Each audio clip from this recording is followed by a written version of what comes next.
সম্পর্ক সবসময় হওয়া উচিত চন্দন কাঠের মতো। কেন বললাম?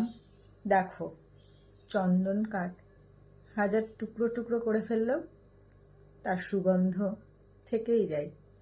ঠিক সম্পর্কে রাগ, অভিমান, ঝগড়া যা কিছুই হোক, সেটা যেন বিচ্ছেদ না হয়।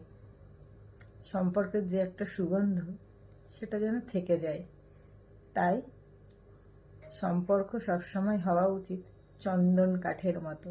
চন্দন কাঠ যেমন সুগন্ধ দিয়ে যায় হাজার টুকরো করলেও, সম্পর্কেও তেমন বিচ্ছেদ যেন না আসে। হাজার রাগ, অভিমান, ঝগড়া আসুক, কি তাই তো? তাহলে সম্পর্ক কীরকম হওয়া উচিত? চন্দন কাঠের মতো। ঠিক বললাম আমি? কমেন্টে জানিও তাহলে। টাটা।